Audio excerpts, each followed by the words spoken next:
Fala, Vini. Ó, tem uma pergunta aqui que ela eu fiquei impressionado, que o Lucas falou o seguinte, ó. Eu fui abusado sexualmente na infância. Quando contei para o meu pai, o psicopata, no caso o abusador, né, Uhum. colocou ele contra mim e o meu pai começou a convulsionar e faleceu por isso. Eu sofro por não perdoar, mas não consigo. Como perdoar? Uau! Isso é mais comum do que a gente imagina. Sim. Com todo respeito, meu irmão, a sua dor, porque ninguém pode sentir a dor do outro, mesmo que você tenha uma com o mesmo nome. Cada dor é única, cada ser humano é único e irrepetível. Mas Viktor Frankl dizia assim: eu não sou livre de, mas eu sou livre para. Esse irmão e tantos outros que foram abusados sexualmente, verbalmente, fisicamente, de todo tipo de abuso. Você não vai ficar livre do abuso, mas pode ficar livre do abusador. Você não vai ficar livre daquele momento que te feriu, mas você pode ficar livre das consequências daquilo na sua história. Até porque alguns abusados acabam se tornando abusadores. Eles vão reproduzir o que aconteceu na vida deles. E devemos reproduzir, nós falamos disso aqui, justamente o contrário. O que Deus faz comigo. Primeiramente, Ele faz porque me ama. Depois Ele faz para eu aprender para fazer com o outro. Então, repare lá. Nós não somos livres. Eu não sou livre da minha enfermidade. Ela aparece nos meus exames. Eu sinto ela no meu corpo. Ele não é livre, esse irmão, do abuso, mas nós somos livres para. Ele pode dar um novo sentido à vida dele. Mesmo quando o abusado não é credível. Não acreditam. Ah, você que facilitou, você foi conivente, você que quis, você que procurou. Isso acontece com muitas mulheres. Sim. Você que facilitou, foi a sua roupa, foi o seu jeito, você que deu em cima, você estava afim. Então não somos livres de, mas podemos ser livres para. Nós podemos dar uma outra resposta. E aí é Frankl também quem diz, né? Nós somos livres, responsáveis e autotranscendentes.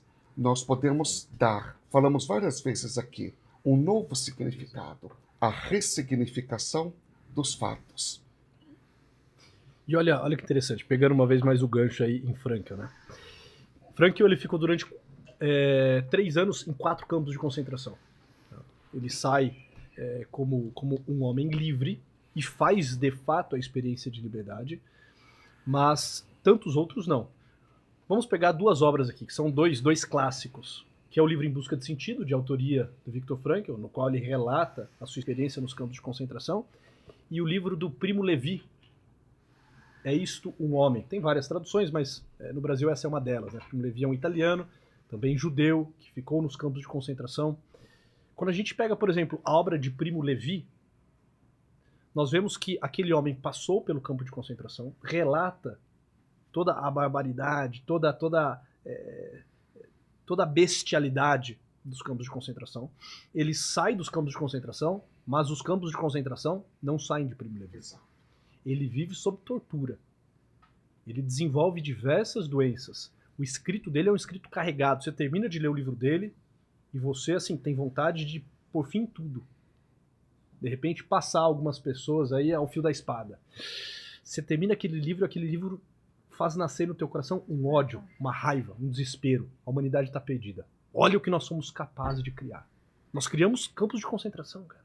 Nós criamos câmaras de gás. Nós matamos crianças, inocentes, mulheres, submetemos essas pessoas a experimentos científicos de forma fria. Por questões ridículas, torpes, por questão de poder.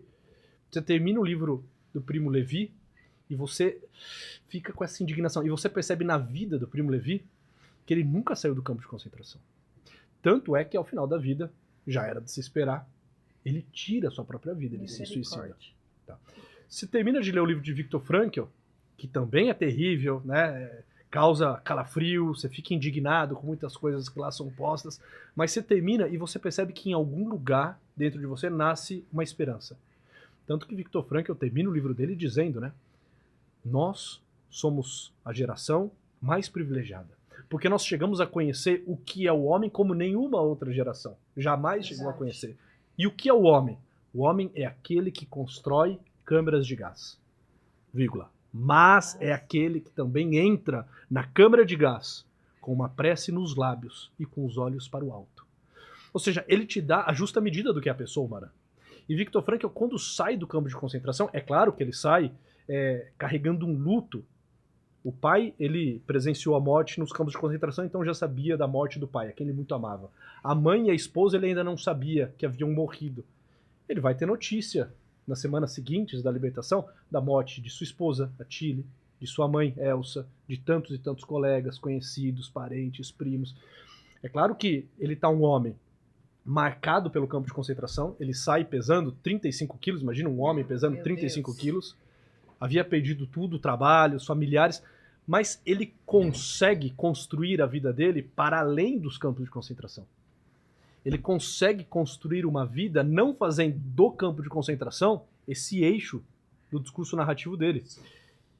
Ele vai usar de uma metáfora muito interessante, né? Logo nos primeiros meses em que ele vai fazendo essa experiência do liberto, ele fala, bom, eu não sei por que cargas d'água, eu não sei por que motivo Deus me poupou. Eu não sei dizer o porquê eu sobrevivi. Tinha tudo para morrer. A maioria morreu. Todos os que eu amava, morreram. Eu não sei por que eu sobrevivi. Mas de alguma forma me parece que eu faço a experiência de um jovem em sala de aula. O sinal tocou e todos partiram. Todos foram para casa. Mas eu fiquei recluso nessa sala. Eu fiquei detido nessa sala. E ele se pergunta, e por que motivo alguém fica detido na sala de aula? E por que alguém permanece na sala mesmo depois de o sinal ter tocado e todos terem ido para casa? Bom, se eu fiquei retido nessa escola é porque eu devo ter alguma tarefa ainda para realizar. Eu não cumpri todos os meus deveres. E é exatamente essa noção de cumprimento de dever que vai fazer com que ele consiga fazer a experiência de um homem livre e não viver preso. Nós temos as nossas histórias, um com mais marcas, outros com menos, enfim, tem algumas histórias que de fato nos causam arrepios e quando a gente olha, a gente pode até dizer, olha, se fosse comigo eu não sei como eu faria, não sei se eu daria conta, enfim, todos nós temos a nossa história. Todos nós temos que responder à vida. Agora, uma coisa é fato, todos nós podemos viver preso nos nossos campos de concentração, porque isso que esse rapaz colocou, acho que o Lucas, né? Foi. Que o Lucas colocou, pode ser a experiência de um campo de concentração. E esse campo de concentração pode ser o campo de concentração do Primo Levi ou de Viktor Frankl. O que ele vai fazer disso? Isso vai virar só uma realidade trágica e ele vai dizer sobre essa realidade sempre com dureza, com pesar, com gravidade. Ou ele vai ver nisso esse chamado. Poxa, peraí, eu não sei o porquê. O Vilela falava, né, de algumas coisas que de fato a gente não sabe o porquê. Eu não sei o porquê disso tudo, Raios. Mas sem saber o porquê, deixa eu me perguntar para quê? Para onde isso me leva? Assim, se Deus permitiu isso na minha história, o que Ele quer de mim? O que de melhor só eu posso fazer a partir disso tudo? Porque sofrimento pode virar desespero, mas sofrimento pode virar sacrifício. É a fórmula de Viktor Frankl, né? Ele vai colocar, olha, sofrimento menos sentido é igual a desespero. Mas sofrimento com sentido, sofrimento mais sentido, é igual a sacrifício. E sacrifício é um ofício sacro. Sacro ofício é fazer daquilo algo sagrado. Como o Senhor faz da tua doença, como você faz da tua história, e todos nós podemos fazer da nossa. Se conseguimos, de fato, encontrar este amor, esse verbo, esse logos que nos chama, que nos convoca. Esse homem das dores, que passou pelas dores e que deseja nos visitar em meio às nossas. Essa é uma experiência que todos nós podemos fazer. Não que iremos fazer obrigatoriamente, somos livres. Mas nós podemos. O Natal é esse tempo de esperança. De olhar e falar, olha, é possível. A noite de Natal, a noite de Natal de fato, né, a vinda do Cristo, tal como relatada pelos evangelistas, né, enfim, por aqueles que presenciaram e depois toda a comunidade que daí surgiu, a noite de Natal tinha tudo para ser trágica. Imagina, uma noite fria, um casal que estava prestes a dar à luz a um filho e que estava longe da sua cidade. Eles moravam em Nazaré e, por conta do recenseamento, eles foram até Belém, que era a terra de José. Mas José não encontra, em meio aos seus parentes, aos seus conhecidos, aos seus amigos, lugar para ficar. Não que não houvesse lugar. Não tinha lugar para eles. Talvez para outras situações, né, para quem quisesse festa, bagunça, bebedeira, tinha. Não tinha lugar para eles, não tinha um lugar digno para eles ficarem. Um lugar em que de fato uma mãe pudesse dar à luz ao seu filho. Uma noite fria, em que um casal caminha por uma cidade que não é a deles e não encontram portas abertas. Uma criança que vai vir ao mundo dentro de uma gruta. É uma gruta debaixo da terra, no lugar em que os animais se escondiam. Tinha tudo para dar errado. Em meio aos animais, em meio à palha, ao feno, numa noite fria. Tinha tudo assim para ser uma noite de tragédia. Se fôssemos nós, talvez, nós ficaríamos nos lamentando uma vida toda. Pobre de mim, bem comigo, né? Todo mundo, né, teve um parto tão lindo e maravilhoso, e eu, né, debaixo de uma gruta, uma noite fria, e o meu bebê em meio aos animais. Tinha tudo para ser uma noite trágica. Mas aquela noite se torna a noite mais luminosa, mais triunfal de todo mundo. Por quê? Porque o modo como aquele casal, o modo como aquele santo casal, Maria Santíssima e seu esposo castíssimo São José, foram se posicionando frente às adversidades, fez com que aquilo fosse algo luminoso. Eles foram dizendo sim à vontade de Deus, sim aos quereres de Deus. E sem saberem muito bem como, Deus os foi conduzindo não para qualquer lugar, mas para o lugar em que de fato tudo isso deveria acontecer. Deveria acontecer como aconteceu, em Belém, numa gruta, em meio à palha, em meio aos animais, numa noite fria, sendo visitada por pastores. Ainda que eles não conseguissem perscrutar esses mistérios, isso tudo deveria acontecer tal como aconteceu. E só depois que ocorreu, ficou, poxa, mas é claro, não tinha outra forma.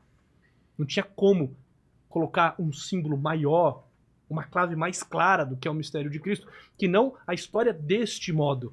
Mas ela foi se desenrolando deste modo porque, de forma generosa, dócil, aquele santo casal foi dizendo sim, sim à contrariedade, sim ao sofrimento, sim às dificuldades, sem se debater, sem blasfemar, sem brigar, mas fazendo disso uma experiência de amor. Eles tinham um porquê. Exatamente. E Frank, eu gostava muito de uma frase de Nietzsche. A frase de Nietzsche, mas ficou mais famosa na boca pena, de na boca de Frank. Quem tem um porquê suporta quase qualquer como. Ora, eu tenho um porquê, Vilela. Eu tenho vidas que são confiadas a mim. Eu tenho uma missão neste mundo. Eu não estou aqui a passeio, fazer piquenique. Você tem uma missão. Por isso que nós suportamos. E às vezes são sacrifícios até podem parecer corriqueiros, banais, simples. Acordar naquele horário, fazer um sacrifício aqui para conquistar algo ali. Então, eu tenho um porquê. Isso me faz suportar as dores, a fadiga, me faz suportar. Eu não fico pensando que grupo muscular não estará funcionando amanhã. Eu fico pensando, o que é que eu tenho que fazer de bom amanhã e o grupo muscular funciona bem e está até melhorando. Você tem que descobrir o sentido da sua vida. O Natal tem que dar sentido a todos aqueles que estão sem sentido. O Natal é Deus consentindo com todas as expectativas, os anseios da humanidade. O prometido, desejado das nações foi nos dado. Foi nos dado um menino. Isaías diz, é o príncipe da paz, o pai dos séculos futuros, é o Deus forte. Ora, quando você descobre que você tem um sentido da vida, que a sua vida tem sentido, pelas missões que você tem, e, claro, o último sentido é Deus. Victor Frankl vai falar de suprassentido, né?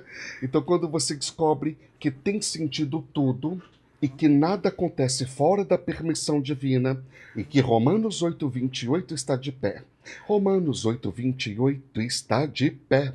Confie e tenha fé. Todas as coisas concorrem para o bem dos que amam a Deus. Você ama a Deus, Vilela? Sim, claro. Tudo concorre para o seu bem. Amém. Simples assim.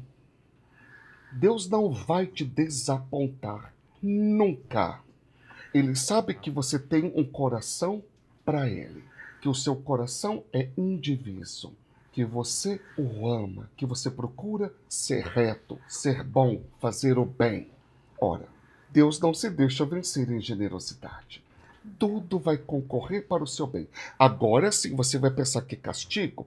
Se você vive cheio de falcatruas, de imundícies, se você vive fazendo mal, se você só planeja o mal, se você pensa em tirar do outro o que você gostaria, bom, nesse sentido, nada vai concorrer para o seu bem. E se você não ama a Deus em primeiro lugar, o contrário de Romanos 28 também é verdadeiro. Se você não ama a Deus, nada concorrerá para o seu bem.